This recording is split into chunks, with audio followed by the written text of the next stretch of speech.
ओम नमो भगवते वासुदेवाय। नमस्कार दोस्तों, आप सभी का हमारे YouTube चैनल पर स्वागत है। आज हम कार्तिक मास महात्म्य के 34वें अध्याय का श्रवण करेंगे। कार्तिक मास महात्म्य 34वां अध्याय। ऋषियों ने पूछा, हे सूत जी, पीपल के वृक्ष की शनिवार के अलावा सप्ताह के शेष दिनों में पूजा क्यों नहीं की जाती? सूत जी बोले, हे ऋषियों, समुद्र मंथन करने से देवताओं को जो रत्न प्राप्त हुए, उनमें से देवताओं ने लक्ष्मी और कौस्तुभ मणि भगवान विष्णु को समर्पित कर दी थी। जब भगवान विष्णु लक्ष्मी जी से विवाह करने के लिए तैयार हुए तो लक्ष्मी जी बोली, हे प्रभु, जब तक मेरी बड़ी बहन का विवाह नहीं हो जाता तब तक मैं छोटी बहन आपसे किस प्रकार विवाह कर सकती हूँ। इसलिए आप पहले मेरी बड़ी बहन का विवाह करा दें, उसके बाद आप मुझसे विवाह कीजिए। यही नियम है जो प्राचीन काल से चला आ रहा है। सूत जी ने कहा, लक्ष्मी जी के मुख से ऐसे वचन सुनकर भगवान विष्णु ने लक्ष्मी जी की बड़ी बहन का विवाह उद्दालक ऋषि के साथ संपन्न करा दिया। लक्ष्मी जी की बड़ी बहन अलक्ष्मी जी बड़ी कुरूप थी। उसका मुख बड़ा, दांत चमकते हुए, उसकी देह वृद्धा की भांति, नेत्र बड़े बड़े और बाल रूखे थे। भगवान विष्णु द्वारा आग्रह किए जाने पर ऋषि उद्दालक उनसे विवाह करके उसे वेद मंत्रों की ध्वनि से गुंजाते हुए अपने आश्रम ले आए। वेद ध्वनि से गुंजित, हवन के पवित्र धुएं से सुगंधित उस ऋषि के सुंदर आश्रम को देखकर अलक्ष्मी को बड़ा दुख हुआ। वह महर्षि उद्दालक से बोली, चूंकि इस आश्रम में वेद ध्वनि गूंज रही है, इसीलिए यह स्थान मेरे रहने योग्य नहीं है, इसलिए आप मुझे यहाँ से अन्यत्र ले चलिए। उसकी बात सुनकर महर्षि उद्दालक बोले, तुम यहाँ क्यों नहीं रह सकती, और तुम्हारे रहने योग्य अन्य कौन सा स्थान है, वह भी मुझे बताओ।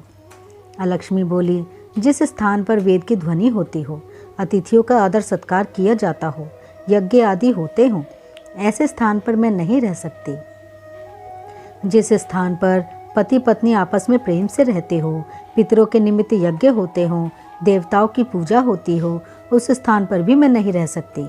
जिस स्थान पर वेदों की ध्वनि ना हो, अतिथियों का आदर सत्कार ना होता हो, यज्ञ ना होते हों, पति पत्नी आपस में क्लेश से रहते हों, पूज्य वृद्धों, सत्पुरुषों तथा मित्रों का अनादर होता हो, जहाँ दुराचारी चोर, परस्त्रीगामी मनुष्य निवास करते हों, जिस स्थान पर गायों की हत्या की जाती हो, मद्यपान, ब्रह्मत्या आदि पाप होते हों, ऐसे स्थानों पर मैं प्रसन्नतापूर्वक निवास करती हूँ।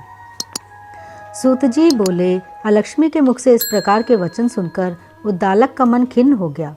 वह इस बात को सुनकर मौन हो गए। थोड़ी देर बाद वे बोले कि ठीक है, मैं तुम्हारे लिए ऐसा स्थान ढूंढ लूँगा। जब तक मैं तुम्हारे लिए ऐसा स्थान ना ढूंढ लूँ, तब तक तुम इसी पीपल के नीचे चुपचाप बैठी रहना। महर्षि उद्दालक उसे पीपल के वृक्ष के नीचे बिठाकर उसके रहने योग्य स्थान की खोज में निकल पड़े, परंतु जब बहुत समय तक प्रतीक्षा करने पर भी वे वापस नहीं लौटे तो अलक्ष्मी विलाप करने लगी। जब बैकुंठ में बैठी लक्ष्मी जी ने अपनी बहन अलक्ष्मी का विलाप सुना तो वे व्याकुल हो गई।